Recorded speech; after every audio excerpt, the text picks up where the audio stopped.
welcome to the Cinematologists podcast. I'm Neil Fox, and joining me as ever is Dario Linares. Hello, Dario. Hello, Neil. How are you? I'm really good. How are you? I'm good. It's really nice to sit down for 5. It feels like the first time I've kind of sat down and had a breather all day long, and had a weekend away in Germany at a conference, which is absolutely fantastic, podcasting conference. Where you were a keynote speaker? Yeah, where I gave a slightly rambly keynote, but you know, that's fine. Embrace the messiness of sound communication is what I say. But yeah, it's good because it kind of solidified some ideas. But what was really nice was there was a lot of questions afterwards, and a lot of the questions required a kind of clarification that was good for me to clarify myself what I was actually saying. But then also, what was interesting was that I think I brought quite a few people in the audience to a new place on podcasting. I mean, I don't want to sort of sound a bit, you know, look at me kind of thing, but do you know what I mean? It was like, we need to move beyond the sort of ways in which podcasting has been spoken about, because it's moving into a new phase, and that's kind of where we were getting to, which was nice. Great. That sounds really cool. Yeah, and that's what keynote should do, isn't it? Ideally, you know, is be that focus for the kind of the proceedings of a conference. So yeah, that's really exciting. Yeah, and it was nice also to hear people say that they listen to the Cinematologists and you know, they know about our recurring themes, which is kind of interesting. It's the first time I've heard that. People were saying, "Oh yeah, you talk about a lot about this theme on the podcast and that theme and stuff like that." So anything in particular? Yeah, well, actually, one of the conference organisers actually mentioned to me that she was nervous because she's heard me diss conferences on the podcast. So I said, "No, don't worry about it. You know, I mean, this has been fine. This has been, in fact, it's not been fine. It's been really good." So yeah, thanks to Patrick and Alan for looking after me and organising a good event. Great stuff. Well, we are going to head straight into today's episode, I guess, because there's a lot to cover. Do you want to let our listeners know what they've got in store? Okay, so today is our London Film Festival edition, and as usual, the London Film Festival falls exactly at the wrong time of year for me to be able to get to a lot of movies. I mean, I managed to see 4 films in the end, but it's right at the beginning of term. So I was thinking, how can we engage with the festival and sort of get a take on as many films as possible, but it not be a real, you know, difficult episode to put together. So luckily I sent an email to a friend of yours, Kate Taylor, who's a festival programmer. They're one of the senior programmers, and also Michael Blythe. And they very graciously agreed to talk to me about the festival. And we did a long form interview, which you can actually hear on the Patreon for it. So if you want to hear the longer chat about the London Film Festival kind of in context, then you can subscribe for the very reasonable amount of $2.50 a month, and then you'll get all of our bonus material. But yeah, just talk to them about the London Film Festival, about the process of programming and the context of the festival generally. So I'm going to play maybe 10 minutes of that first of all, so that's what you'll hear first. And then after that, I sat down this morning with Savina Petkova and James Maitre, who are 2 young film critics / academics who are navigating their way through the murky waters of freelance film criticism and trying to get paid for that. So we invited them on, and they were absolutely brilliant, really articulate, going through some of their top picks. And there was quite a few films that crossed over in terms of films that we'd all seen, or 2 of us had seen, which was really nice. And we sort of, they discussed the films, what they thought of them, but also really nicely sort of put them in context for us in terms of why they're interesting films, because of the director or because of the social context, or how they relate to what's going on politically, or what might be the sort of the things that are of interest to contemporary filmmaking. You know what I mean? In terms of what people are concerned with. In terms of filmmaking itself, you know, I can talk about sort of broad how we relate film to society and culture and all of that kind of thing. But yeah, it was a really, really nice chat, and great to have both of them on. I mean, James has been a long time supporter. I mean, he's a former student of ours, and Savina we met at Film Philosophy, who's, you know, really bright, articulate woman who is really great to hear what she thought. Yeah, I think it's a really great overview and kind of moment of capture of the festival for the podcast. You know, it's exciting to be able to do it, and yeah, really great to have some more new voices added to the roster. Like you say, we've known these guys for a little while in various capacities, so it's really good to have them on and hear what they have to say. And yeah, really, really exciting conversations. So this is the Cinematologists present the London Film Festival.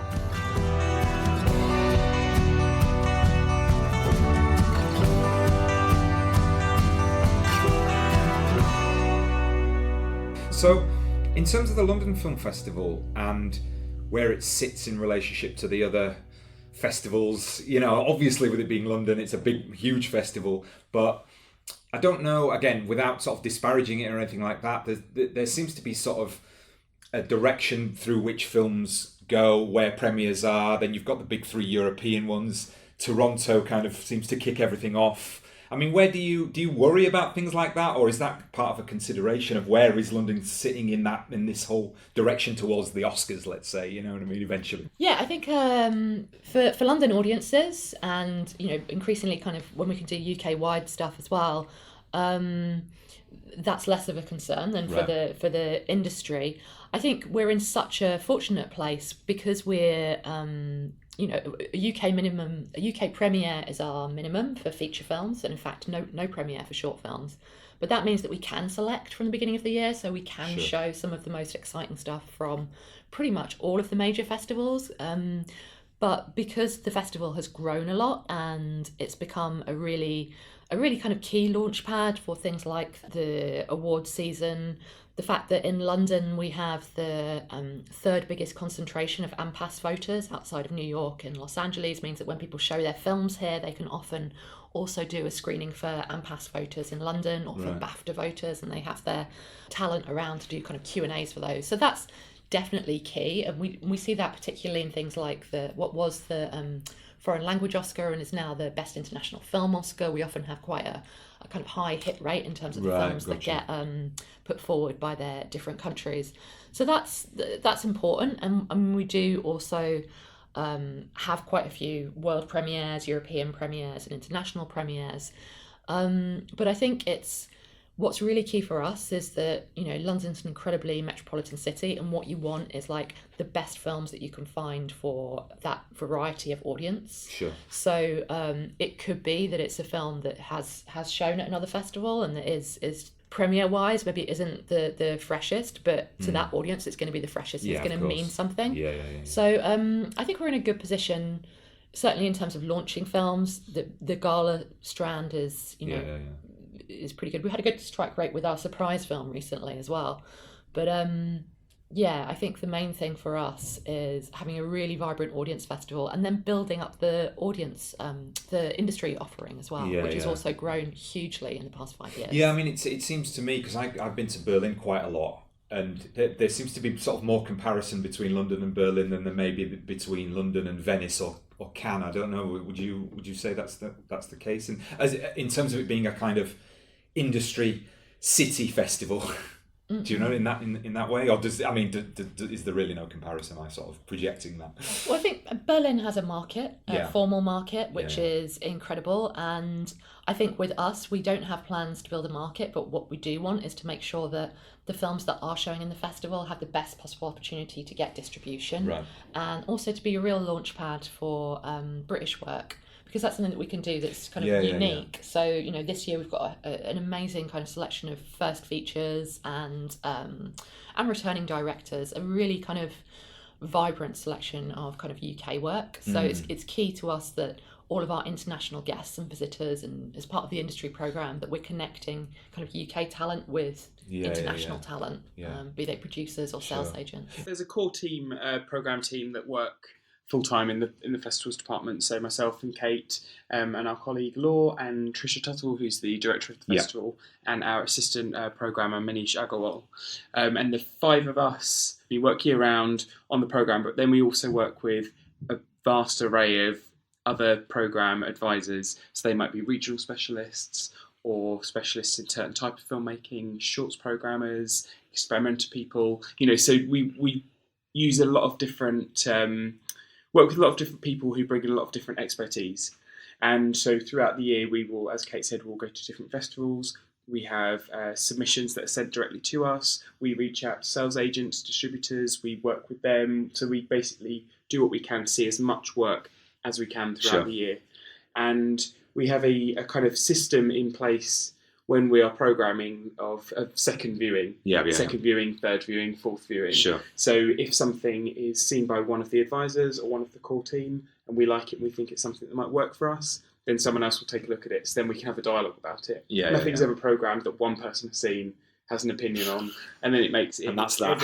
Exactly. Everything has to be a dialogue. Everything has to be a conversation. Everything has to be an argument, whatever it might be. We write notes on all the films, which we share with each other. So I feel like it's really important for us that no one is programming in isolation. Sure. And, when you're working with so many different people, we have, I think it's around kind of 40 or so, is it? Including the submissions videos. Including the open submission videos, around kind of 40 or so people. So there's a lot of work being viewed and a lot of information.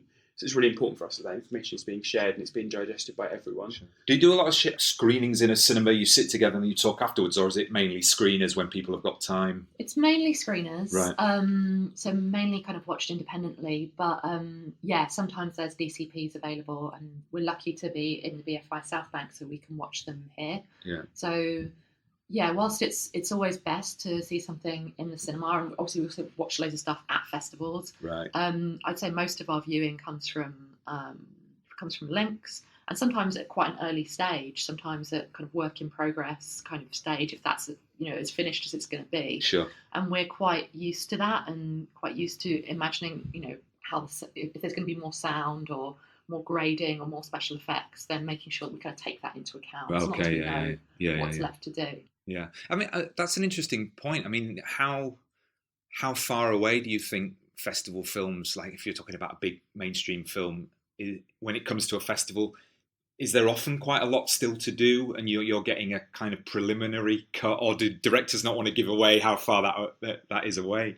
Well, I think Scorsese changed the running time officially last week on The Irishman. Really? So I think we're all kind of cutting it a bit fine with some films, but most films are complete in time, but because of the calendar, really, because people know that if you're going to do a kind of premiere in Toronto and then a European premiere with us, then it's got to be finished. Yeah. So there are very few that are too close to the wire. Yeah.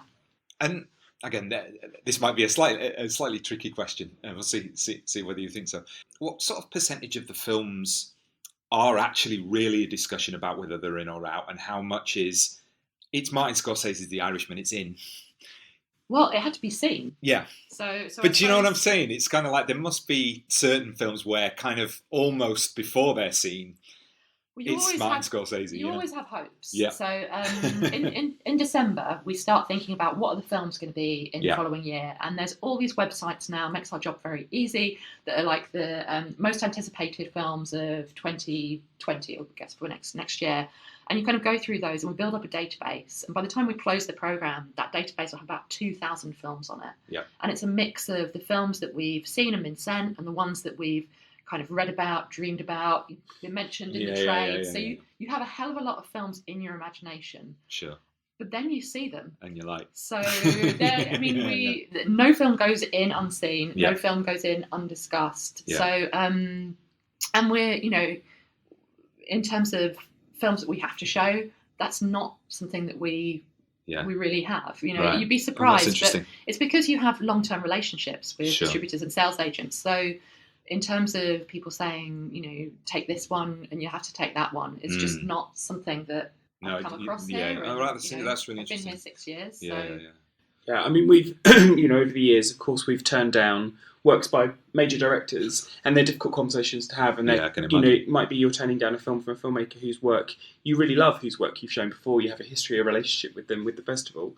But ultimately, we are here to serve audiences. Yeah. We want to be able to stand up in front of an audience before a film and talk about why we programmed it and be genuine, be real. And that passion comes through. And I think if if we were a festival that we were just programming whatever because this name was attached, audiences would see that. I think you need to have that kind of integrity as programmers, and I think it's something that we definitely maintain throughout. And so every film is a discussion, and nothing gets a free pass. So that's interesting, it's because I think that there, sometimes there can be that perception that this person's just going to go in. So it's interesting that you say that.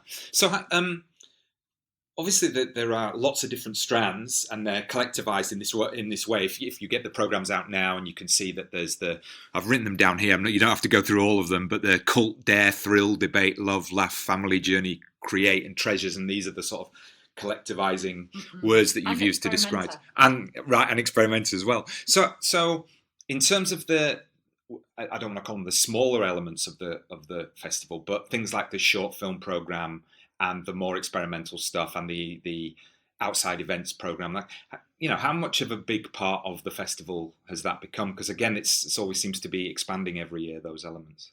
Well, I suppose, we call the strands are the main program. Yeah, they're the main program. So the structure is to have the galas and the competition strands. Yeah. And the competition strands are where we really put forward what we think are representative of the most exciting cinema being made this year. Yeah. And that's, and I suppose they're kind of a microcosm of the way that we work across the rest of the festival. So looking for geographical diversity, looking for diversity of storytelling, different types of filmmaking. Have we got enough kind of discoveries and first-time features, and got enough big hitters and established directors and talent?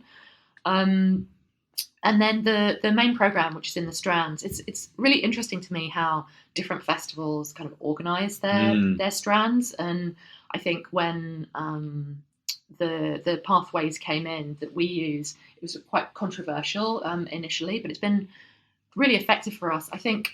Why was it controversial? Sorry. Well, I think some festivals will go with like masters, discoveries, describing something about the films to do with the status of the director. I've got you. Yeah. And that's fine for you or I, and probably most people listening to the podcast. They'll receive a festival brochure and they'll know straight away. Japanese cinema. I'm all over this, or it's the new Atamagoyan. Yeah. It assumes people are in the know already. Absolutely. Right. Or another way of organising it, and a way that London Film Festival before was geographically. Seeing that there were films, there was kind of UK films, there was the European films, there was kind of like the rest of the world films. So it was again assuming that was your pathway to come into film. Whereas actually, when you ask people, why do you come to see a film, particularly a film by someone that you don't know with no talent, the first thing they'll say is, well, what's it about? And what kind of film is it? What kind of experience will I get? So the idea of these pathways was to just give people a little bit more flavour of like what are the pleasures you might get from this film, and to encourage people to take risks. So if you're looking at the programme, it's like it's Thursday night, I fancy a thrill, maybe I'll go and see the Indian film Jallikattu. I don't know anything about it, but I know that that's the part of the experience I'm going to get from it. Sure. So it's been really important to us because we want to build like younger audiences, new audiences, and to have people try things out.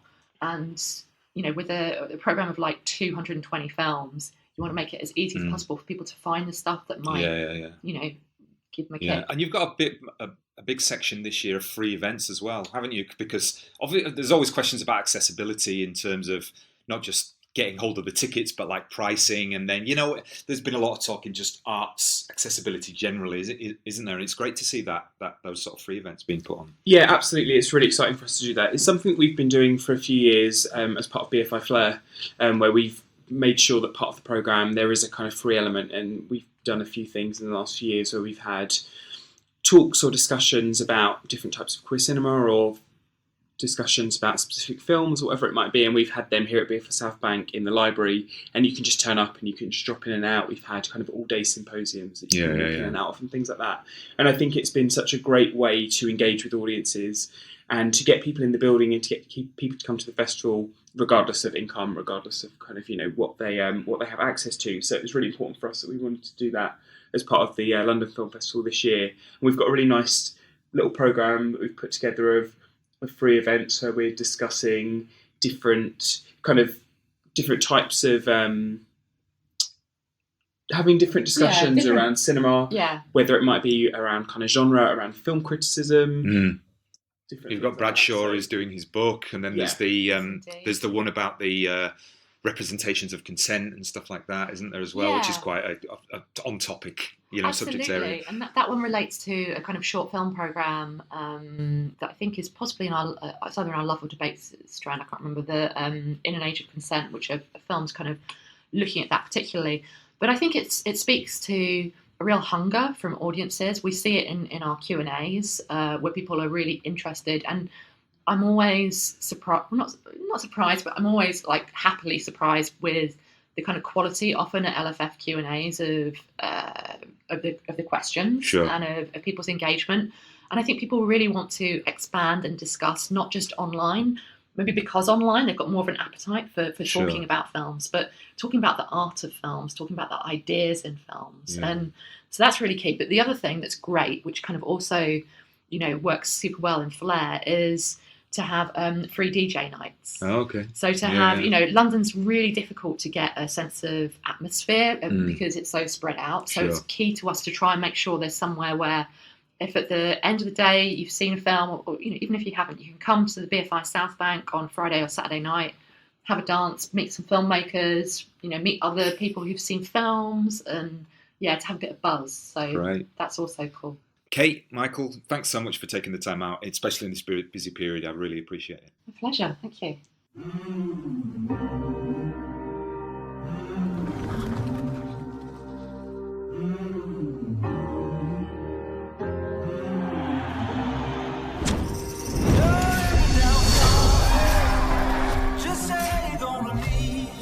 Hello, neighbor.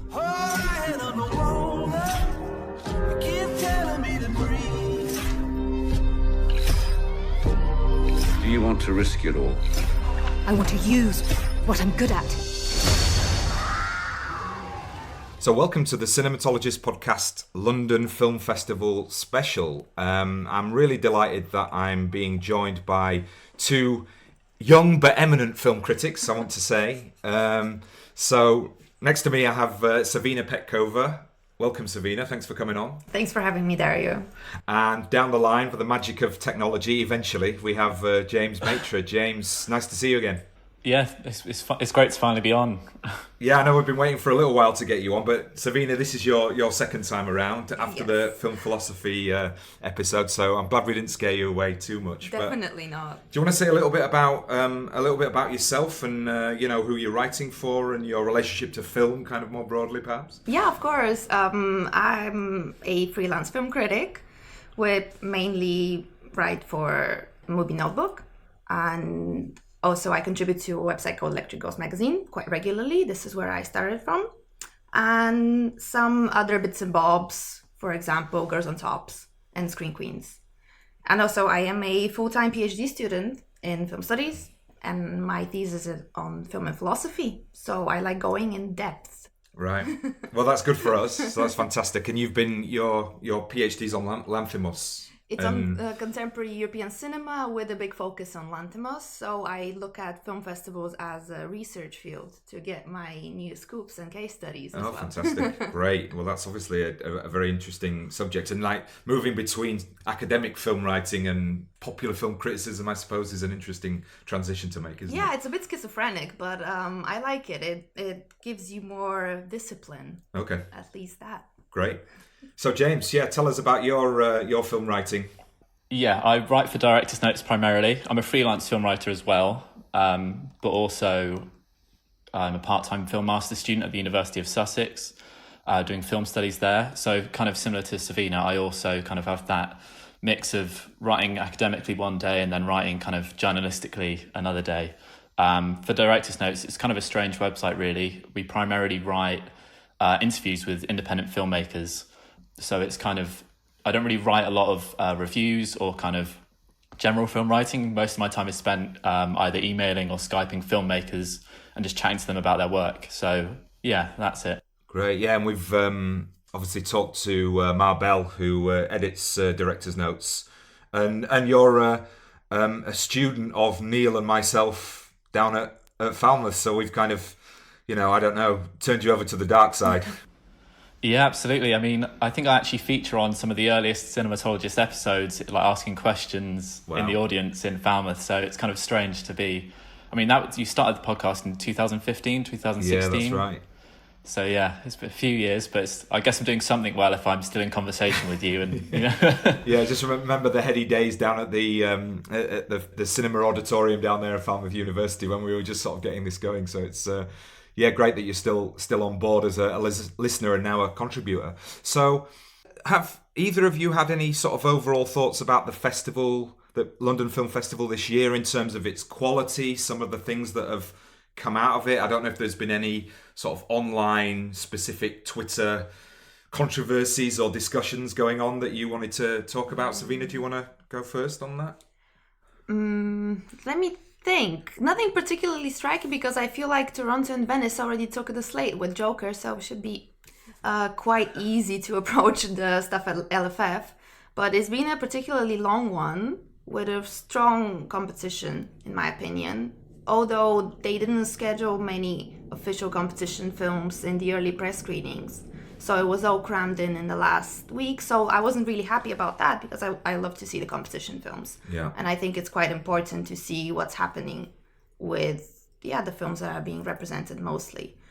But there were a lot of gems that I wanted to catch up from other film festivals, and lots of women involved, so I was quite happy. Yeah.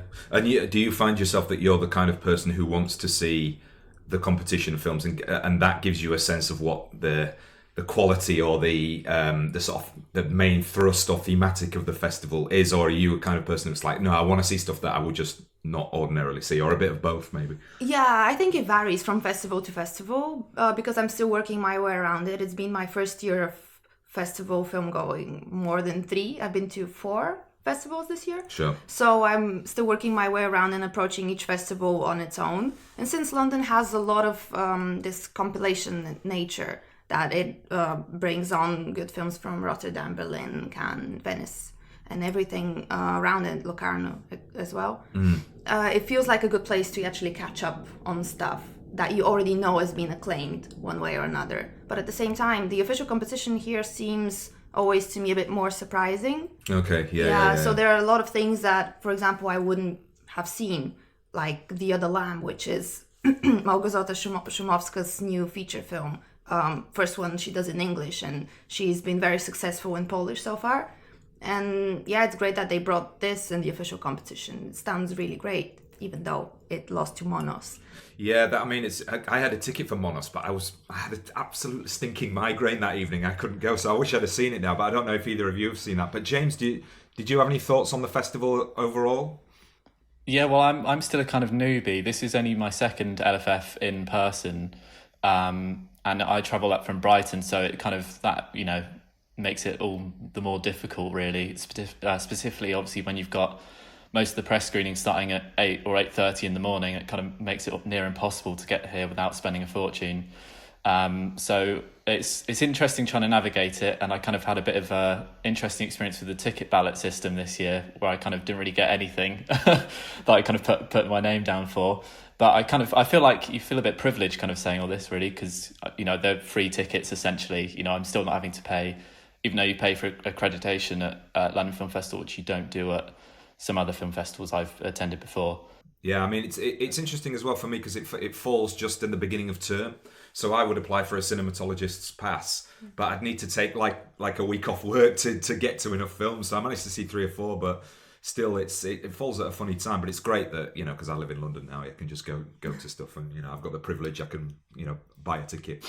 So we're going to talk about a few films, and some of the films that we've crossed over. There's one film that we've all seen, which is The Lighthouse, which is directed by Robert Eggers and starring Willem Dafoe and Robert Pattinson. And this was one I really wanted to see, principally because a lot of people are comparing it to Mark Jenkins' Bait, which obviously James and we know Mark very well, big supporter of the podcast. We love Bait. But I thought, interestingly, although it's a black and white story about people on the coast suffering hardships, I think that there is perhaps things telling it apart, making the films different from each other than connect it. I mean, I don't know what you thought about that idea of a sort of double bill with Bate, and necessarily, James, what you thought of the film on its own.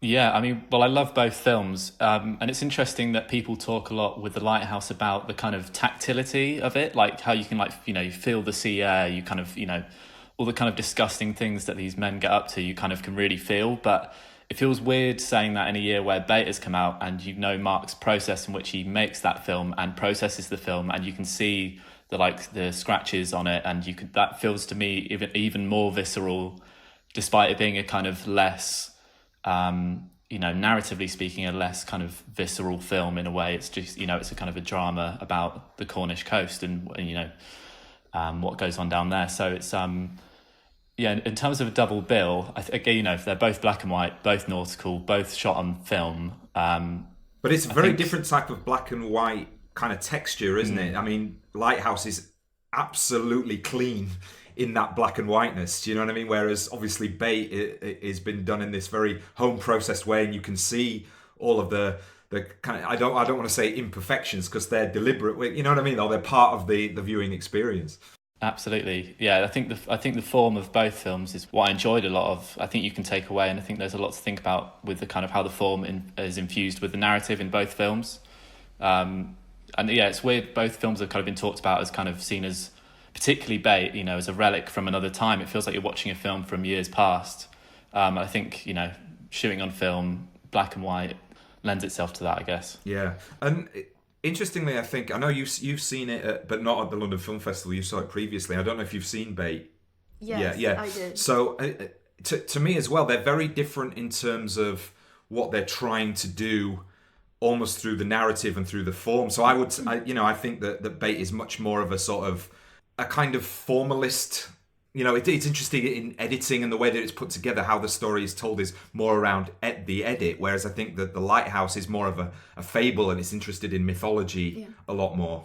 Yeah, I completely agree. And also it needs this thrust to come from outside, whereas Bate focuses on its own workings, in a sense, and its own societal tensions. Yeah. Which, I feel like in The Lighthouse, whatever happens because these people are there at sea, and the environment is affecting them in many ways. Yeah, and interestingly, I think as well, it's obviously much more structured around the star performances. You know what I mean? And I think that what's really great, I mean, Willem Dafoe was at he was in the Q&A, and he famously sort of reticent about the way he talks about process. It's kind of, I just turned up and I did it, and you've got good people around you, and you know what I mean? It's really easy to. But I think that I don't want to sort of get into a competition of it, but I thought Willem Dafoe was particularly convincing, whereas I thought Robert Pattinson never really got out of his star aura, whereas it was much more of a character performance by Willem Dafoe. I don't know if you felt that. Yeah, I felt like Robert Pattinson, his kind of voice was a bit more all over the place, reminding me a bit of something like Tom Hardy in Mad Max, where you kind of, the accent is pretty malleable and amorphous. But yeah, Willem Dafoe, I think in terms of getting a mainstream actor to play that kind of role, I don't think you could get better than Willem Dafoe. His the way his voice works, is just so kind of aged, and also kind of like he can play creepy quite well, I think, Willem Dafoe. So yeah, I think in terms of the performances, I would agree with you. I think Dafoe is definitely the standout. But I like Pattinson's performance. I thought it was pretty decent. Yeah, I mean, I think they play off each other very well, and it's interesting to hear him talking about how they didn't really have a sort of bond outside of the film until after the film was actually finished, and I think you get that kind of tension throughout, and it's really, really interesting. But funny how these two films have come up, pretty much at the same time, and I wonder if it's there is this sort of move now to much more idiosyncratic styles of filmmaking as maybe a backlash to more formulaic stuff we're just getting over and over again. I don't know if you think about that. It's possible to say. I would agree, but it's always if we make this kind of conclusion, we have to think about what kind of reaction this is against. So what is it reacting against? What is it telling us about something that people think that needs to change? Is it a statement? Is it a revolutionary statement? Maybe it's just a sense that the the sort of aesthetics of construction that are associated with contemporary cinema today. You know, especially when you're sort of talking about, you know, CGI and the notion of what a cinematic visual experience is. You know, we're getting all of that, and then this sort of returns back to something slightly more essential, maybe. But again, you know, I think that's an argument that will probably rumble on. You know? Probably. I mean, I feel like the biggest differences between the two films is that how are they made, where are they made, and who are they produced by? That's I mean, huge. Especially Lighthouse has the backup of A24, which I really would like to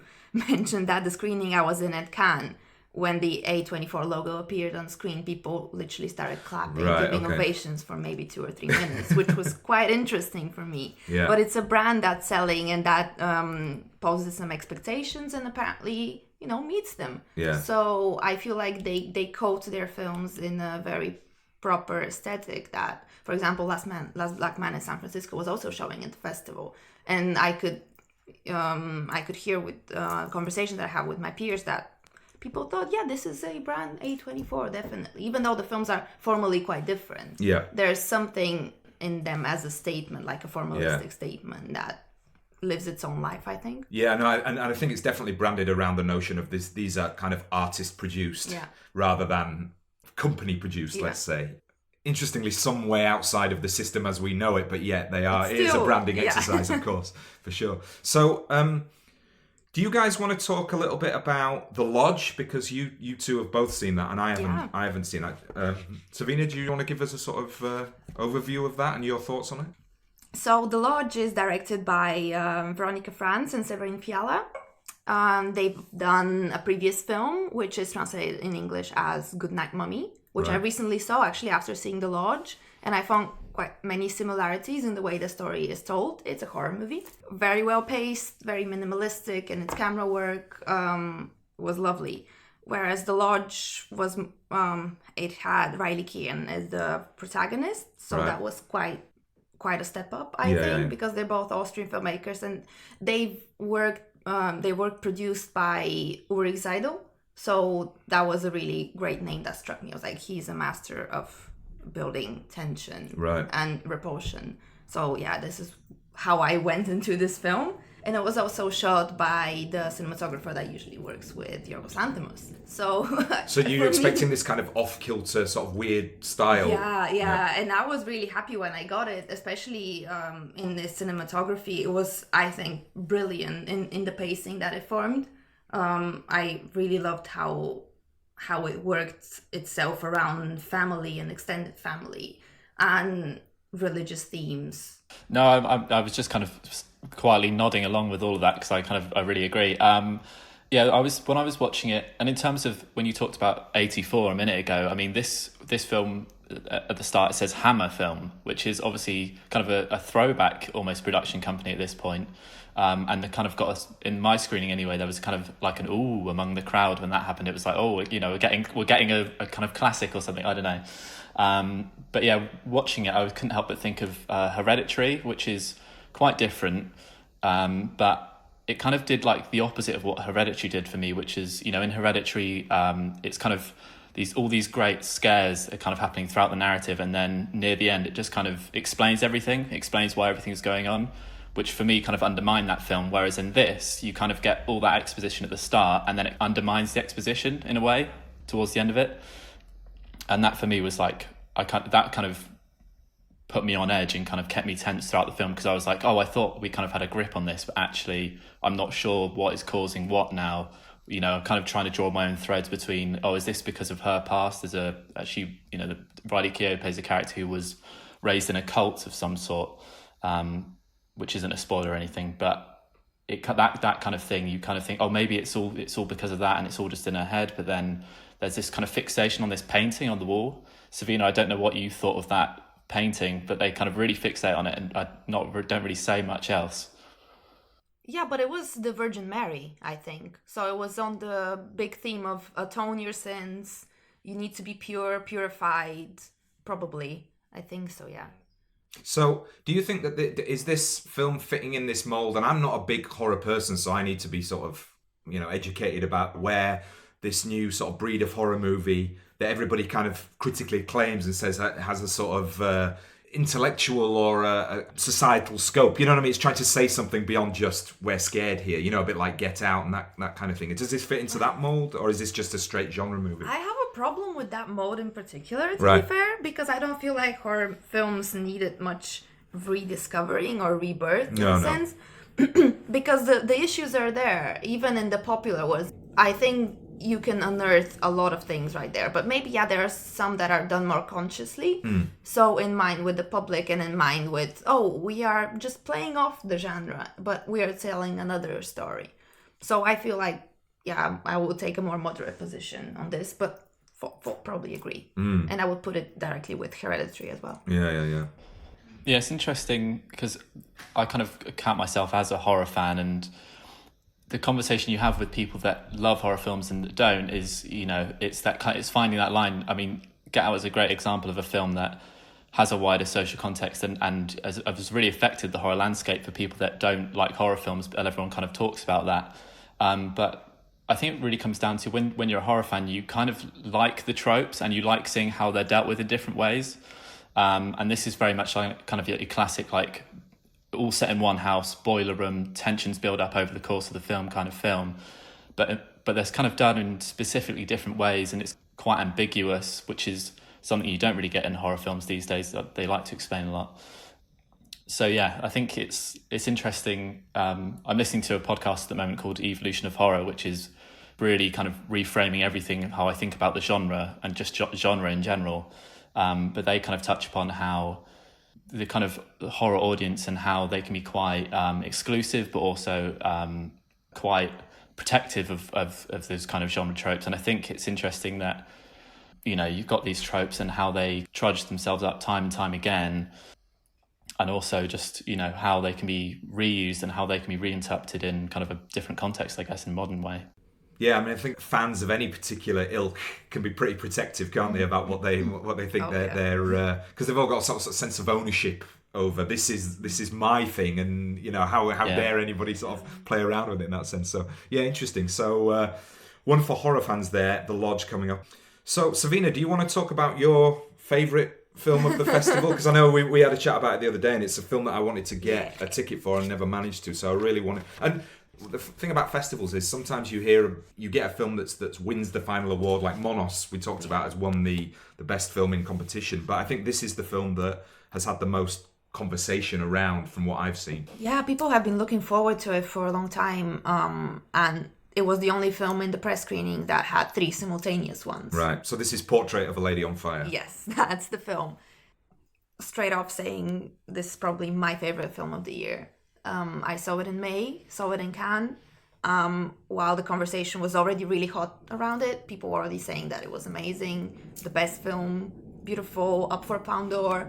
Yeah. Which left me a bit skeptical when I was walking in the screening room. But I said, okay, let's see what all the fuss is about. It was my first Celine Sciamma film as well. Oh, right, okay. Yeah, and by half an hour in, I was completely sold, gripped, didn't want to leave the film world at all.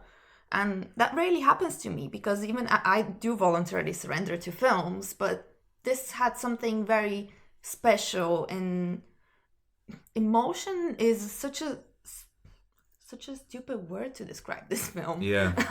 I keep saying that the film feels like falling in love. Right. And I find that really extraordinary, because the pace of the film is something unparalleled to what I've seen so far in other films. When you say the pace of the film, you mean it does it have something specific about that? Because you could say, something is quite fast-paced or it's slow-paced. Yeah. But what do you mean by that? Well, it's kind of like falling in love. At first, it happens really slowly, then all at once. Oh, okay. Then I got you. all at once, yeah. I feel like this is a nice way to say it. And also, it was a really nice way of Celine Sciamma explaining it herself in her screen talk, which was a few days ago at the LFF, that she wanted to make a film about desire, and she had to maybe a bit analytically pinpoint the different moments of falling in love and deciding that you care for that person and accepting that you are feeling these feelings and you're going to surrender to them. Sure. So that was probably mapped up mapped out firstly in the narrative and then acted out perfectly. I think it is a love story. It's a lesbian love story that takes place in Brittany, in the coast, in a castle. So it's a very small crew film. Right. Beautiful performances by Noemi Melon and Adele Haenel, who's already worked with Celine Sciamma once. But these two make a spectacular team. Right. And how would you compare it to, say, something like Blue is the Warmest Colour, in terms of the, because that film came out, had a lot of plaudits, and then suddenly had a lot of criticism and backlash, mainly because of the production issues that were around it, and then that gets into sort of how you present sexuality in certain ways. So I mean, I don't know how was this doing this in a very specific way, would you say, or? Well, the main accusation was director is a man. So here we have a director who is a woman and who's been dedicated to positioning womanhood and sexuality on screen through a female gaze, which I also feel like saying that Portrait of Lady on Fire is, I think, a next textbook film that we could use to study the female gaze in filmmaking. I think it's going to be really useful because it plays off the idea of the artist and the artist and the model, the painter and the one that poses for them. So you have a very proper idea of a gaze of someone that needs to be drawn and someone that's posing in front of you. So the camera almost always aligns with one gaze or the other. Right. But in a way, throughout the film, it switches. So at one point you have the model becoming the painter. So this equilibrium between the gazes is played off so well that upon a second viewing, I realized that it's so much looking into someone's eyes and looking away. That is a beautiful film about looking. But it sounds like, and again, I'm looking forward to see it, that actually it's problematizing the very idea that there is two binary notions of gazing and that kind of thing, which is obviously a bigger topic. Yes. So let's say it sides with the fact that it is a loving gaze. Which could be an ethical category, the gaze for the other, and it's a caring one, and a loving one. Great. So it's beautiful. Yeah, I'm really looking forward to seeing that. So, have you seen any Celine Sciamma? I watched Tomboy on Mubi the other day, and really sort of beautifully shot, portrait that has seems to have a lot of respect for the subject matter, James. Yeah, I mean, I saw Tomboy a couple of years ago now, but I think on Mubi as well. I was really struck by it. I thought it was a kind of quite a unique film in a way. I can't really place my finger on what the kind of sensibility of it is, but I think she's a really special filmmaker for sure. So what was the film that you would say was your favourite of everything that you saw that struck you most, that you wanted to talk about? So there was a couple of independent features that I wanted to talk about. There was one called Premature, which was directed by an African-American director called Richard Ernesto Green. And it's all set in Harlem, and it follows this young African-American woman as she forms a romance with a slightly older man. I think she's like 17 or something in the film.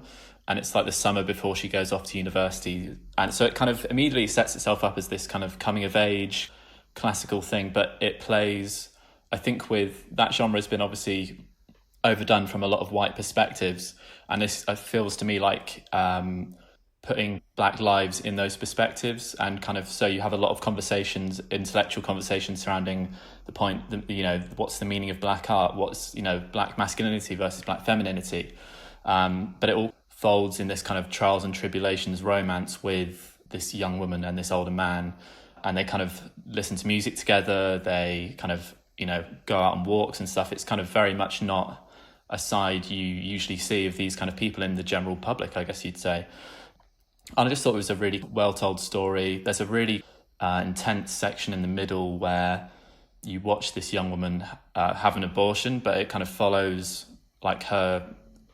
it's like the camera literally just follows her around her home as she's going through this really kind of traumatic experience. And that's something I've never seen that on the screen. So it was very distressing. It's almost like the director doesn't want you to look away and is forcing you to confront this. Absolutely. And the kind of cinematography lended itself to that.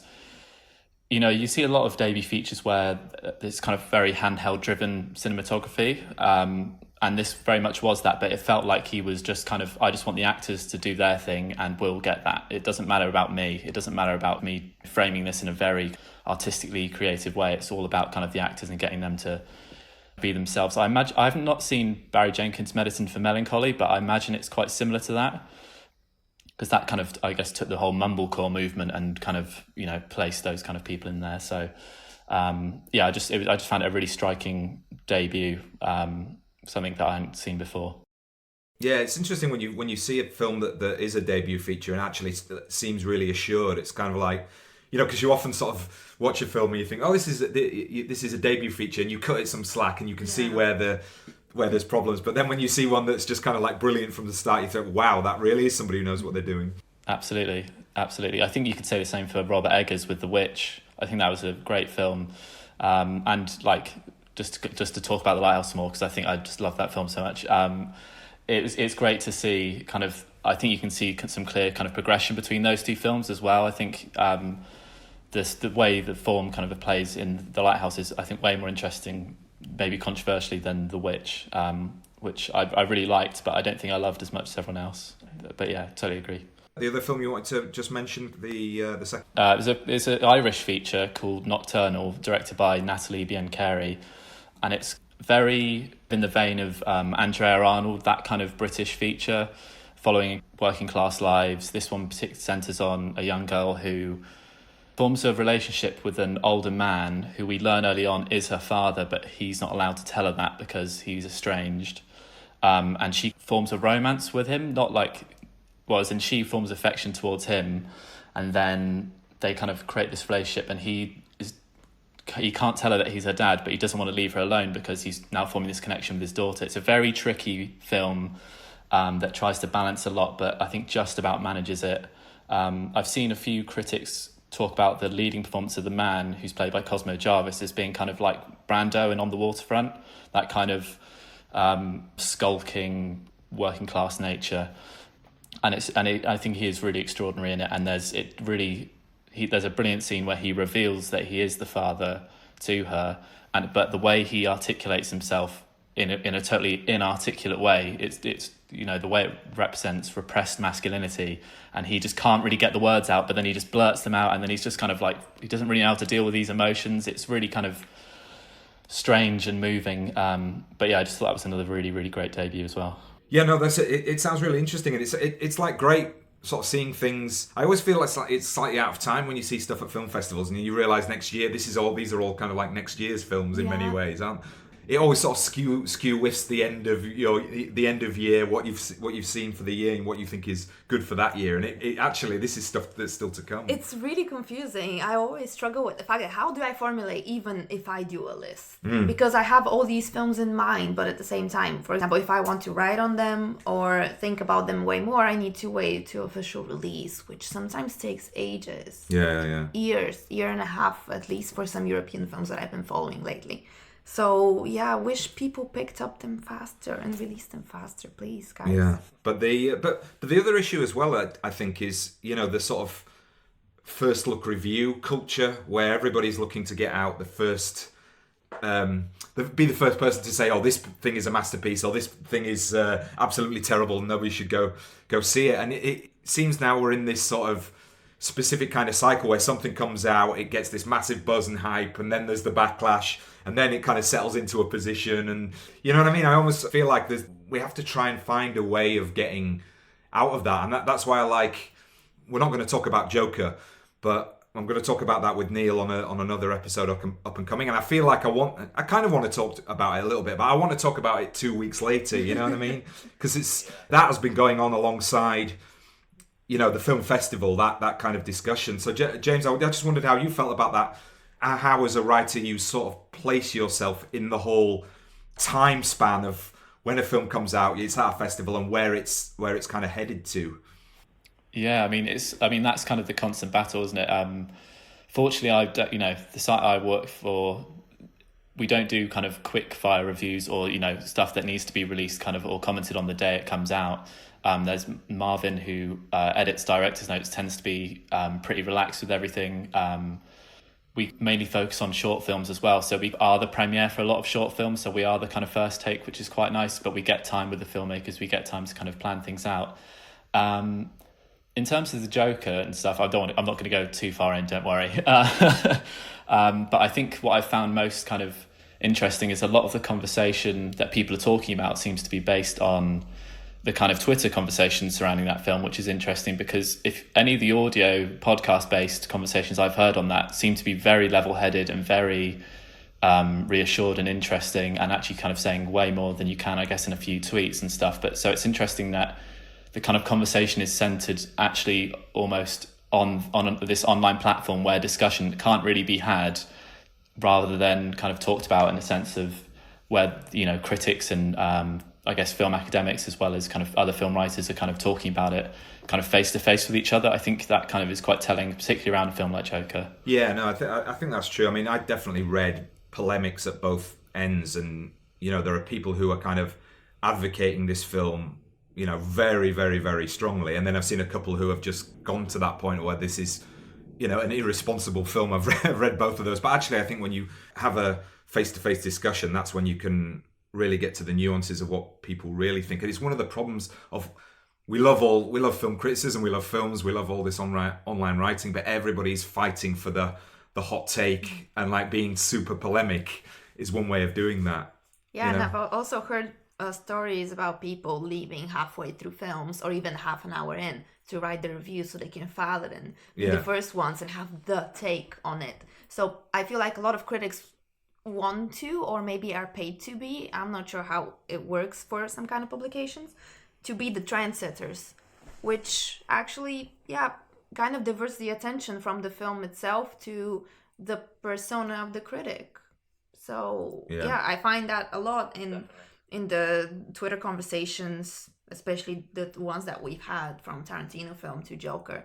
I feel like it's been one big conversation that's been spanning for months and months, and everyone has Tarantino piece, everyone has a Joker take, everyone is really ready to promote it and defend it, which in theory is good, but I like to say that I wish we did that to many more films, not just these. Yeah, I mean, again, it was like I got into a sort of conversation, and I was just saying that I think that You Were Never Really Here is a far superior film to Joker. Not that I think Joker is terrible, but it's interesting to me how that film, which, you know, again, it's an opinion, I think it's a better film, but it's never going to get the recognition that Joker gets. And to be honest with you, probably the main reason for that is just because it's attached to a, you know, superhero franchise, and it's like, to me, that's the saddest part, that it's that connection that gives this movie its wider cultural impact. You know what I mean? And then a film that doesn't have that, just that obvious connection, isn't going to get recognised in the same way. When ostensibly, you know, it's the same. It's a very similar type of movie, in being a Scorsese-inspired psychological thriller with Joaquin Phoenix in the lead role. Anyway, we don't want to go off onto a Joker tangent. I've definitely decided that. So, Savina, do you want to talk about Beanpole? Because I know that Neil, that's actually out on Mubi now, and you can see that. So I'm going to try and watch that this week, and I know that Neil's seen it and he wanted to talk about it. So what was your take on Beanpole? I really liked the film. I saw it before I saw the first feature of Kantemir Balagov, who is famously young and up and coming. It already snagged a few awards in Cannes. So I went a bit blind in the film as regarding what it's about. And so what's the main sort of thrust? What's the story? The story takes place in post-Second World War Leningrad, following the stories of two women who have fought together in the Air Force. And now, since the war is over, they both suffer in different ways from post-traumatic stress. The main character, her name is Beanpole, Dilda in Russian. She has this condition that she freezes sometimes. It doesn't move. Okay. And it's like neurologically induced and amplified by stress. Whereas her friend Masha, she's a very sensual woman. She likes to express herself in delights and earthly delights, and she's very openly sexual, and she really wants to have children. And yeah, basically the story follows their journey into this society that has been basically crammed by the war, and it's very the society itself is quite infertile, and the main threads of the film that explore are just motherhood in many variant ways, and the female friendship and female relationship, which cannot be even put in a box. And the film benefits mainly from the characters and the way they interact with each other, but it also has a lot of perfectionism in its set design, in its color scheme. So when you see it on Mubi, you're gonna be struck by the fact that it's such a consistent and beautiful color palette.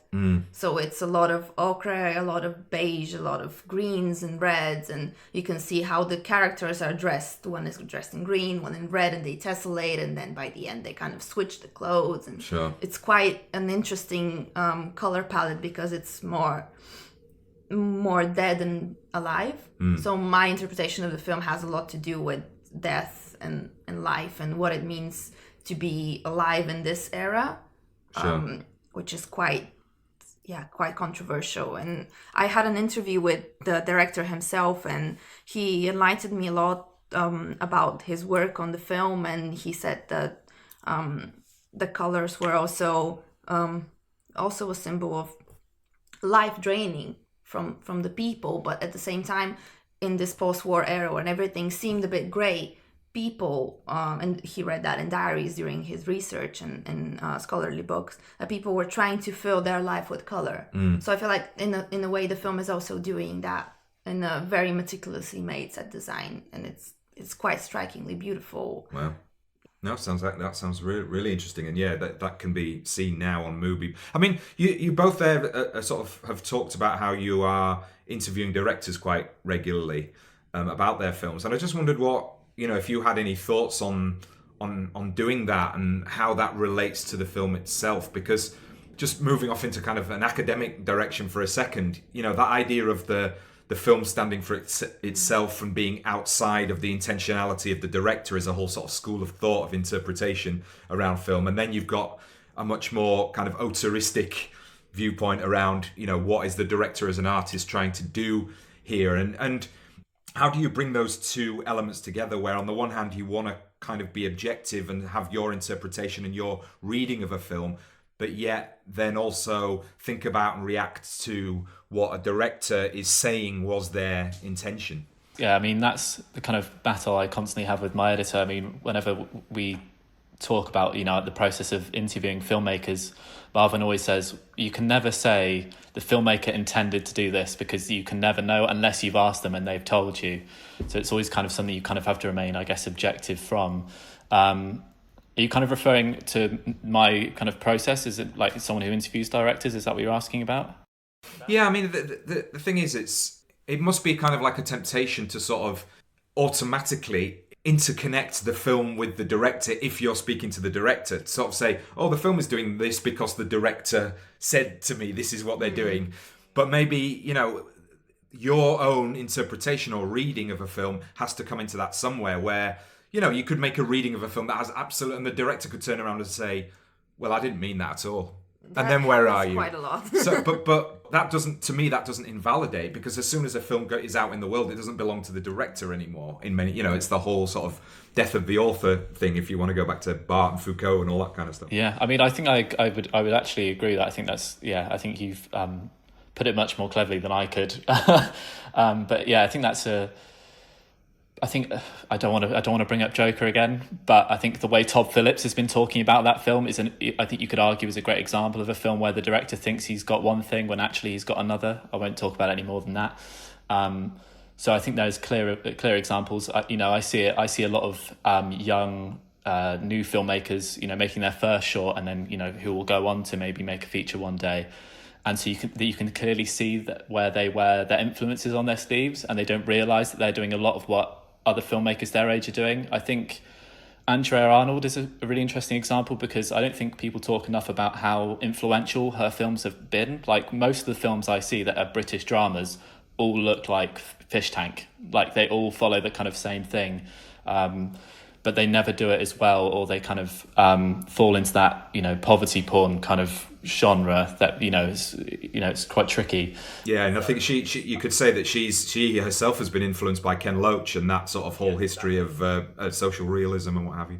Absolutely. So it's tricky to have a lack of self-awareness, I guess, about your own work. But also, I do think that once it's kind of out there, it is, as a piece of art, it needs to be open to interpretation. It needs to be open to criticism. Otherwise, you've only made it for yourself, you know? You got any thoughts on that? I really prefer to talk to filmmakers about their approach, their process, their not intent, not at all, but their background, their feelings about things, what they think cinema does, more abstract things to get me into their head, in a sense. Because I was very tempted by doing my first interviews to kind of like go by my own interpretations by the director or validate them in a sense, which crashed completely, especially after I was asking Yorgos Lanthimos, who is my idol filmmaker, asking him some stuff that I have already written my master's dissertation on. He was like, no, actually, no, not at all. So that was a big clash. I said, okay, there's something inherently wrong in my approach. But I always find it really informative, and sometimes maybe it does influence me in the way I see a film. But, you know, it's proper etiquette to already have seen films of this director, go to him with a proper thing in your mind set. But if it influences it, and sometimes it changes, it's completely fine. I was just going to ask Savina if she'd seen Nimic, the short, Yorgos' short. What did you think of that? Absolutely, I saw it twice, one after the other. And I have so many different interpretations that I really haven't wrapped my head around it. I feel like I would love to write at least one text on it, but I still don't know what and how, and it has this dissonance in my mind. But it's always like he can do it, very schizophrenic and also very syncretic at the same time, narrative wise, formally, and in content. What did you think of it? So James, just say what that film's about, broadly. That's a difficult one. Oh God. As succinctly as you can. Oh, well, it's one of the first films I've seen, and I watched it on the part of the online viewing library that the festival sent out. So I'm going to have to cast my mind back a bit, but it's it follows Matt Dillon. He plays I think a cellist in an orchestra, and he's on the tube one day after kind of I guess a practice session or a kind of rehearsal for something, and then he asks someone for the time. This is me trying to really remember now, and then they just essentially repeat back at him, and then they end up just copying him and following him back to his place, and then kind of mimicking him, and then this kind of strange bit where their kind of lives start to overlap, and then he gets kind of cast out. It's a very surreal, I think, and kind of dreamlike film. Sounds quite conceptual that it's setting out a sort of experiment. Very conceptual. It reminded me of Christopher Nolan's Doodlebug in the sense of the way it's plotted. At least I think it's a much more interesting film than that. But similar to Savina, I think I'm still in my head trying to like wrap my head around kind of what he was trying to go for. But it's certainly a very gripping film and very strange. And it's great to see a filmmaker like that work in short form content, because I think a lot of the perception around short film is that it's just a stepping stone to feature filmmaking, when actually I think that this is a really great example of a great filmmaker making a great short, despite the fact that he's, I don't know how many features deep now. 5. Right. I'll have to check. I don't know the director, so I'll have to... Oh, it's Yorgos Lanthimos. Oh, sorry, guy, I didn't know. So it's a Lanthimos film doing a short... Like a short form film. It's a 15-minute film. Right, okay. Sorry, they completely passed me by that. You could see that it's born of a strange idea that actually gave birth to his earlier films. Basically everything before The Favourite, I think, has been born out of a weird concept. Oh, let's play this out in the real world, like a twisted philosophical or ethical experiment. Sure. And you could see the core in that film as well. But since it's in short form, leaves so much in their interpretation, which is lovely because it's so engaging, and yeah, it's really great. Brilliant. So I'm glad we got to talk about a Lanthimos film now, seeing as you're here, so that's brilliant. Yes. But maybe you could finish off for us, Savina, by talking about Marriage Story, because I know this is again, maybe not as big as The Irishman as as the finishing film that everybody's been talking about, but it's a kind of big star-driven piece in a way, isn't it? Yeah. And it's very anticipated as a Noah Baumbach film. Yeah. So everyone was going crazy about another film about artist-based love couple in New York, or in this case, New York and LA, which is Starcast driven, as you said. Everyone is crazy about Adam Driver, which is great. I really like him as an actor. Scarlett Johansson doesn't seem any less than him, to be fair, so I'd like to bring her in the conversation because people have been tweeting about Adam Driver all the time. I'm sorry, but it's a two-way performance this time. It's a really, really moving film. I don't think I've cried so much in the cinema as much as I did here, out of this amazing orchestration of camera work and characters and how they tessellate two of them. So, do you want me to say something about Well, the I mean, plot? is it obviously it's called Marriage Story, and is it this sort of lens of a breakdown of that, or the development of a marriage over time, that kind of thing? So, people have compared it a bit with Bergman's Scenes of a Marriage, because it is about the breakdown of it, but it's obviously much shorter, and it's about a divorce. So we need to think of a divorce not that much as a breakup than as a bureaucratic thing that sets people apart. Gotcha. So I love the fact that this film was playing so hard on these notes that it's a particularly long, difficult, alienating process that actually gets in the way of the actual breakup. Right. And it was quite painful to watch, precisely because of this bureaucratic nature of it, and that affects the characters quite deeply. And this is where all the feelings spur from, because you see signs of care, even in the most absurd situations. You see people hurting each other, and yet they still care for each other. The film is shot by Robbie Ryan, who is as known as Andrew Arnold's collaborator, and recently he did The Favourite with Yorgos Lanthimos. And there's this one particularly strong sequence that I probably will remember for a long, long time. It's a scene of a fight between Adam Driver's character and Scarlett Johansson's, which probably spans about maybe 5-10 minutes, a particularly long one. Right. And you could see the tempo of their argument rising, and it's paralleled in such a beautiful way in the cinematography. It generally shrinks from long shot to extreme close-ups of their faces in an almost square box ratio. Right. So at the point where they are screaming at the top of their lungs the most hurtful things they would say to each other, the camera is so close to them that I felt like they were ripping something off inside of me. So it's very much using the form to kind of intensify the feelings of what's going on. He was in a very great way, because I feel like Robbie Ryan already has a knack on it. So I think this is a great collaboration between them. Great. James, are you a Baumbach fan? Yeah, absolutely. I mean, Francis I love, as well as his earlier stuff as well. So I've been very much anticipating this. Do we know when it's coming out? Is it quite soon? I'm not sure. Netflix release is scheduled for November. Oh, okay. So I'm guessing theatrical as well. Yeah, I think he is great with comedy, and it has a lot of comic episodes, but I feel like this film is a departure from the big comedy part of his oeuvre, if we could say that. It's a very intensively, I don't know. It's a proper drama. Stupid to say it, but it's a drama. It's a grown-up film. Yeah. Did either of you see the Meyerowitz stories?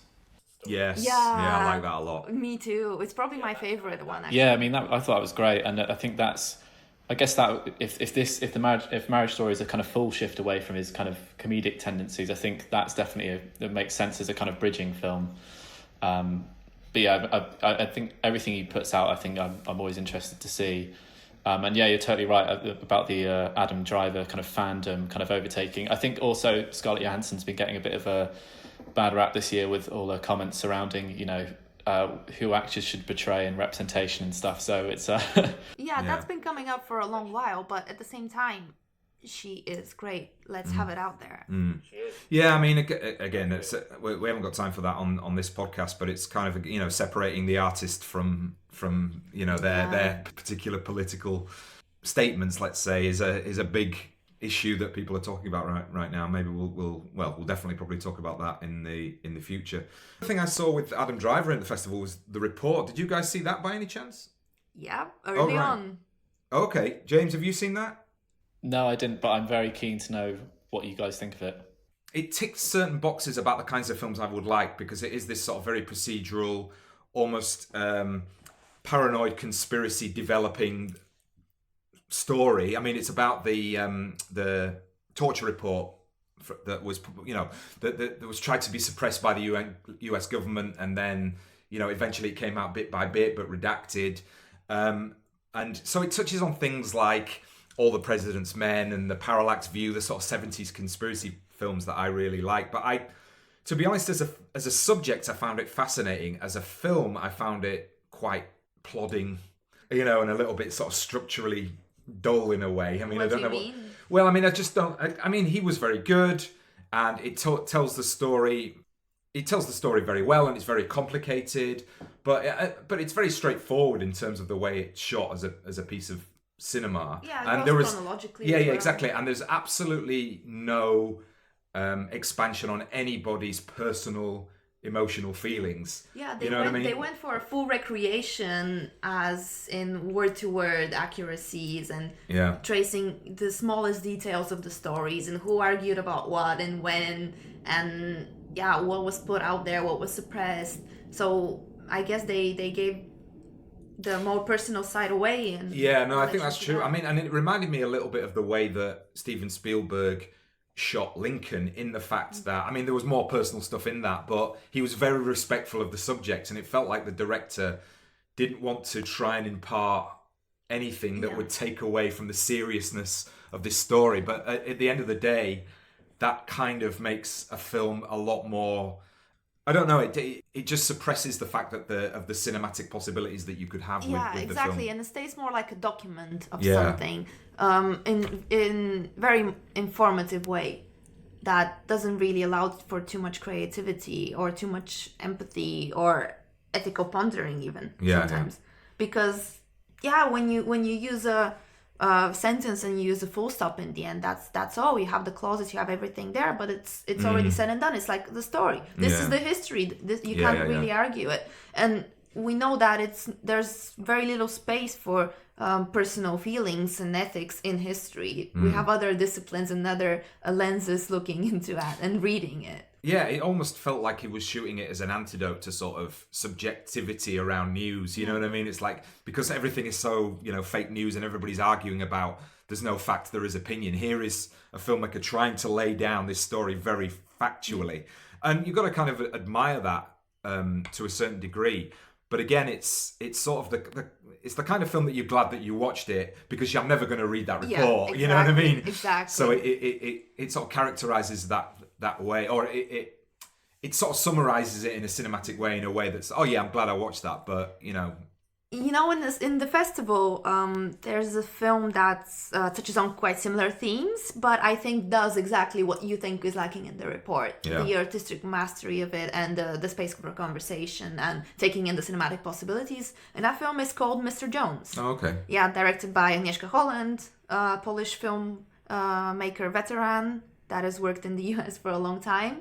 But the story follows the actual reveal of the truth of the Homodolor, which was the Ukrainian hunger. Oh, okay.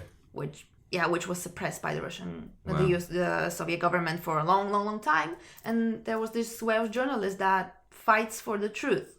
So we have the hero that's very much dedicated to bringing out the truth, similarly to Adam Driver's character. Right. And there's a lot of atrocities done to these people. And here's the drive as well. But it's done in a more storytelling friendly way. Okay. I think it's very affecting in its editing and in the fact what it shows actually. because there's a really long sequence of the journalist actually going into the deserted villages where the hunger was reigning for maybe years and years already. Right. And it's quite striking what he sees there. There's some sequence that I really can't unsee anymore. Right. But yeah, it's a lovely film. It should be coming out anytime. And that's called again? Mr. Jones. Mr. Jones. Okay, I'll check that out. Listen, guys, thanks so much for the time that you've taken to do this. I hope hope it hasn't been too scary and you've enjoyed it a little bit. It was pretty enjoyable. Yeah, it's been great. Hopefully we'll have you on. I'm sure we'll have you on in the future. And good luck with your careers in film criticism and in academia, wherever that takes you. And all the very best. Yeah, hopefully see you again soon. Yeah, hopefully see you soon. Looking forward to it.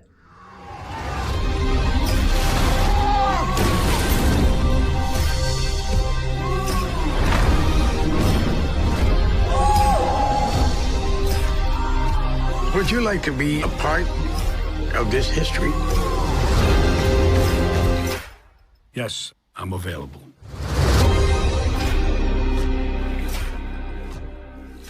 Yeah, so as you can hear, really passionate film critics, film watchers, film aficionados, cinephiles there in James and Savina. And once again, thanks to Kate and Michael giving up their time in the build-up to the London Film Festival, which is obviously the busiest time that they will encounter in the year. Just to say as well to our listeners that all of the films that were mentioned are on the show notes. So I've posted a link in some way, shape or form, so you can see the films, names and directors that we're talking about, because I know sometimes it's difficult to catch them up and you don't want to stop the recording. But Neil, so I know you've seen one film that was screening at the film festival because it's been available on Mubi, but there's other stuff that you are interested in catching up with when it comes out on general release. I know that. Yeah, it's been interesting to kind of watch you kind of navigate the festival, being local and me being sort of in Cornwall, and kind of get excited about following a lot of these films from where they've premiered elsewhere in the world, Toronto or Venice or Telluride, New York, and then kind of now in London, and kind of getting closer and closer to being able to see them, which is really great. So a couple of the films that were at the festival I had seen because they were played in Berlin. So Kim Longinotto's Shooting the Mafia played there, which we obviously talked about on our Berlin episode. We both really, really loved that. And also Monos, which was the big prize winner this weekend. I caught that in Berlin. And oh, that's great, Neil, because I had a ticket for that, and then I had a screaming headache and I couldn't go, and neither James nor Savina had seen it. So do you think it's worth a festival prize, that film? Yeah, it's good that you didn't go with a screaming headache, because it's got an amazing score by Mika Levi, which will do some more damage in a brilliant way. It's a fantastic score, and one of those great scores that elevates what could be not a traditional, because it's got a lot going for it, but it really does help elevate it into something else. And yeah, it was I saw it late in a packed house, and it was a really thrilling kind of late night movie. I thought it was, I love the first half. I think it's one of those kind of early filmmaker movies where it does run out of steam a bit towards the end, but there's so much visual inventiveness and kind of really tight storytelling and really great handling of uncertainty and kind of tension in the first sort of 2/3, which kind of make it a really exciting film. Just a really good genre movie with strange undertones. The central premise is great, and I love the way it didn't explain anything at any point. You don't know. So the basic story is kind of a group of young kids, essentially, kind of that look like militia at an outpost on a mountainside, and I think it's Colombia, and they're holding out, and they're visited by a kind of almost like a squadron leader who tells them, to keep up the good work, kind of thing, and charges them with looking after a cow, and obviously, spoiler alert, something happens to the cow, but then it's almost like a Lord of the Flies unwrangling of politics amongst the group. And then just tragedy after tragedy ensue until the kind of the group splits up, and it's just really, really well handled, great performances. A good movie, and it's one of those ones that when I saw it in Berlin, I wondered what the legs of it were. Is this a film that's going to travel to other festivals? Is it going to get play? And it's going to get cinema release here, which is really exciting because it is a foreign language film with no easy explanation as to what is actually going on or what the kind of underlying kind of backstory is. So it's exciting that it's got a push and that people are able to see it. And I think, it's good that it's won a prize that will kind of hopefully get a few more people interested in it. So well worth checking out. I'm gutted I missed it, to be honest with you, but it sounds right up my street. Yeah, no, I think you really like it. It's got that kind of post-apocalyptic sci-fi dystopian kind of vibe to it, which is great. And the other thing that I saw thanks to Mubi is Beanpole, Kantemir Balagov, the Russian filmmakers. I think it's his second film, and they've released it on Mubi literally 3 days or 4 days after it premiered, which is really exciting to be able to see it. And I watched it over the weekend, and I have to say I really didn't want to watch it. I'm not in the mood at the moment for, like, work is so busy, life is so stressful. I'm not really in the mood for over 2 hour kind of serious films. But I sat down to watch it because I thought, no, it's really exciting to be able to see something this soon after its premiere, and I knew we were talking about it. So I kind of put myself through it, and it is an ordeal. It really is bleak. I mean, it's relentlessly bleak. Gosh, it's excruciating. But there's something kind of about the assuredness of the direction and the central performances from these two women who play friends, kind of reunited at the end of the Second World War in Leningrad. And just there's something about their performances and their chemistry and the direction which kind of means that it's kind of compelling in a way that doesn't make it feel too exploitative in terms of just the relentlessly bleak storyline. And there's these fragments of hope which are kind of really beautiful, even though ultimately it's just relentlessly grim. But great to see. And just the central character, Ilya, the character who plays Ilya, who's the beanpole of the title, she's got extraordinary presence, a really captivating kind of central performance. So very pleased to have seen that. In terms of the things that I'm looking forward to, the usual ones that are kind of seem to be the highlights for people at all the festivals. So things like Portrait of a Lady on Fire, I'm really excited about. The Lighthouse, I know you've talked about as well. Because I think James definitely saw that. And then Uncut Gems as well, the Safdie brothers film with Adam Sandler. As you know, I will be there for Adam. An Adam advocate, a Sandlicate. There you go. A Sandlicate. I'll be a Sandlicate, to the grave. But I think what's interesting is, he's getting deserved kind of praise for something that I've been one of the few lone champions for, although I know that he's not done too much work in this area. But anytime he's doing something where he's pushing himself, I'm excited because I think he's great. The two other films that I'm interested in sort of seeing are Making Waves, the art of sound design, which we're going to have an episode on because you had a great interview with the filmmaker there, and then Rose Plays Julie, which is the new Desperate Optimists outing for Christine Malloy and Joe Lawler, who are filmmakers that we love, and we're delighted to say we're going to have an episode on that as well. And I know that's something that you were particularly taken by. Yeah, I think it was the best thing that I saw at the festival. I mean, granted, I only saw 5 films, but there was a couple of other things. I saw Seberg, and then the report was okay. It was Adam Driver procedural about the torture report, and Seberg again. Both of those films had a sort of post 1970s paranoid conspiracy film debt to them, so they were kind of up my alley to begin with. But neither of them, they were both films that were interesting, and I enjoyed watching them, but would never figure on any kind of like, oh yeah, wow, you've got to see this. You know what I mean? Just a note on that. Sorry, because have you seen Spotlight? I have, yes. Yeah, because I saw it for the first time last week, and I was really taken by that. And I'd slept on it, and there was something, and that felt that it made me want. I think I put the report on my watch list because of Spotlight. So it's interesting that you saw, and I think it's in that kind of vein. Am I right? I think it is. I think that the thing about the report was that I felt that I just said it there when we were talking about it. That I felt that the director had so much reverence for the material that it ceased to be a film. He tried to make it a kind of dramatized document of, this political era, and it, while the subject matter is absolutely fascinating, and in a way, how do you broach that subject of thousands and thousands of pages of this report that was written over so many years, and make it a sort of human story? it was so reverent to that material, it has to be taken seriously, that it became slightly staid in a way. Seberg, I thought was really interesting. So this was about the actress, the famous French New Wave actress Jeanne Seberg, and her involvement with the civil rights movement, and particularly the Black Panthers. And that was an interesting, because I think it very much owed a debt to the conversation.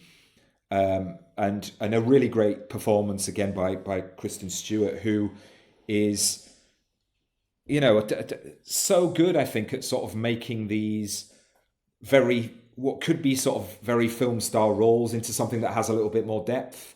But I didn't think the film worked as a whole in kind of its structure and its pacing and what it was actually trying to do. But again, it's something I kind of enjoyed watching. But just to get back to Lawler and Malloy, yeah, I mean, I love their films, and they're just so beautifully made, and the sound was just amazing, and like it was set in these three environments that kind of were symbolic, but then really did contribute to the narrative end point of the film, really. So, and beautifully acted by I must shout out the two leads, Anne Skelly, who looks a bit like a young Jodie Comer, from Killing Eve, but it's just sort of much more vulnerable and has this sort of vulnerability, but there was a real sort of edge to her as well. At any moment you thought, this young character is going to really do something kind of drastic, And then Orla Brady played the mother character, so they were mother-daughter but estranged. I don't want to give too much away because I think people should come to this fresh. It's one of those films that defies genre. You go into it and it's scored almost as if it's a horror film or a really sort of dark thriller. And then Aidan Gillen turns up as the father character, who's the connecting point between the two. And again, I'm not going to give away why, but he's very good at this real banality of the evil white mediocre man as this sort of evil character, but there's something kind of quite sadistic about his mediocrity, which is really, really kind of interesting. And just, it was funny because I was sort of, in the first third, I was like, what's this film trying to do? Where is this film positioning in itself? And it's almost as if you have to set that to one side. No, this is Lawler and Malloy. They're not falling into genre traps, and they're trying to sort of not be bounded by those notions of, we're making a sort of genre movie, so therefore it's got to do this, that, and the other. And really, really interesting piece of work that I think that on first viewing, for many people would be like, that was a sort of weird, off-kilter drama, thriller, horror, psychological movie, and I'm really, really looking forward to them being on the podcast and discussing the film in more detail. Great. Yeah, very excited by a new film from those folks. And pleased that you got to see it at its premiere, which is really, really exciting. So, anything else you wanted to flag up, or? No, I don't think so. Just to say that James and a couple of other listeners and contributors to the podcasters have asked us if we're going to talk about Joker. Yeah. And I think we are going to talk about it, but maybe on the next episode when we're releasing Speed, because you screened Speed down there at Falmouth. Yeah, so that'll be the next episode. So that taping's already been done. And there's a couple of points that were raised in the post-film Q&A about ideology and certain types of character on screen, particularly in the kind of context of the 90s and then almost like on a post 9/11 shift in Hollywood, which I think will lead us to be able to talk about it in some depth in an interesting way, and it gives me time to see it. James messaged me earlier and said that he'd spoken to you about it on the podcast, and I said, does that mean I don't have to watch it now? But he said unfortunately no, because it was very short, and I do want to see it. I do want to see. I love Joaquin, and I've read so much about it now from so many different sides. I have to kind of see it for myself, which I'm glad I've come to it that way, because I don't really have I don't have a, what do they say? I don't have a. You don't have skin in the game, really. Yeah. I don't have a dog. I have no skin in the game. I have no dog in this fight. So I think, and I'm looking forward to talking about it with you on the podcast, because I think that we'll just have a kind of cinematologist conversation about it, which I think is really exciting.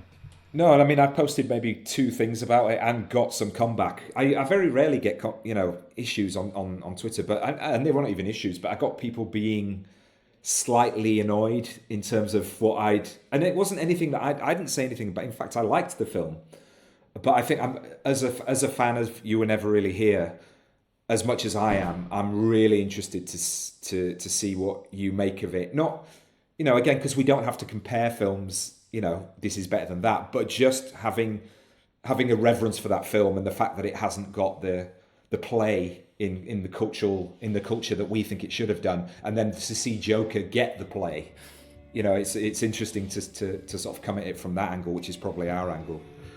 Yeah, I think that's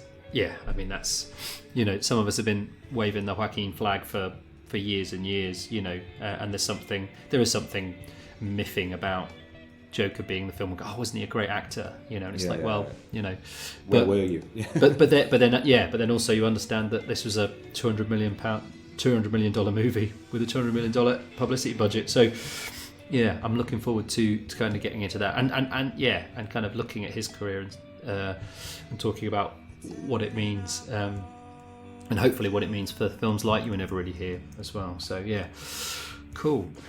Well, already excited about that. Thank you to all of the contributors to this episode. And as Dario mentioned earlier, you can catch the full extended interview with Kate and Michael on the Patreon. You can also find us on all the usual socials. We look forward to hearing from you about anything that you've heard here that you want to kind of bring up and chat about. But until next time, thank you, Dario. Thank you very much, Neil. Looking forward to it very much. Indeed. Thanks, everyone, for listening. This has been the Cinematologist Podcast. They tumble and fight, they are beautiful. On the hilltops at night.